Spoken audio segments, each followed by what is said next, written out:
Good evening to all my dear 15,000 followers on Facebook and all other social media accounts.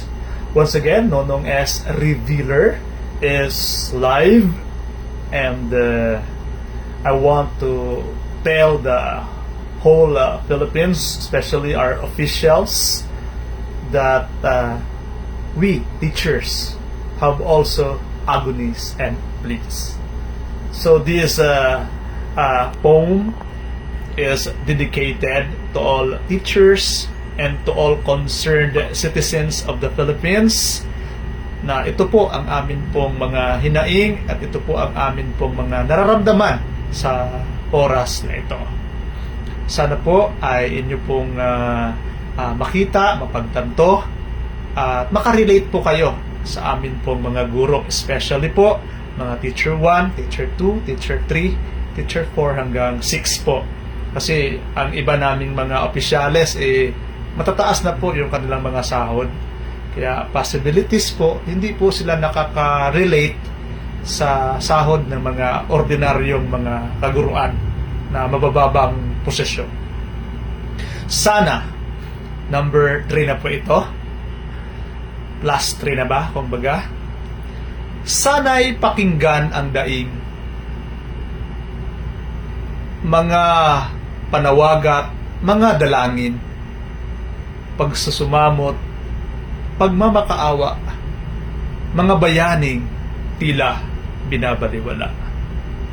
Si Jesus na leader ng mga guro, dalob guro ng lahat ng mga guro, sana'y kilalanit, bigyan ng puwang, sana'y susundin nila't igagalang.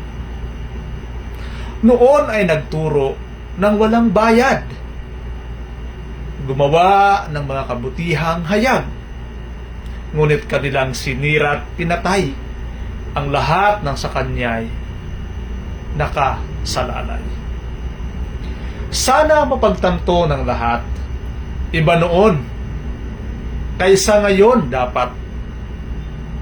Noon ay libre, ngayon may bayad. Edukasyon ay gastos na hayag. Sana kung mahal nila sa Jesus, mahalin din ang mga gurong busabos. Sa panahon ngayon, ibang-iba. Kailangan ng bawat isa sapat na pera.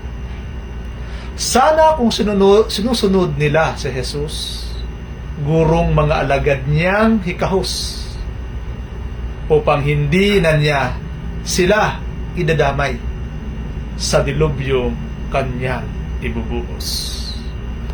So, sana po naunawaan po natin ang nais ipabatid po ng tunang ito.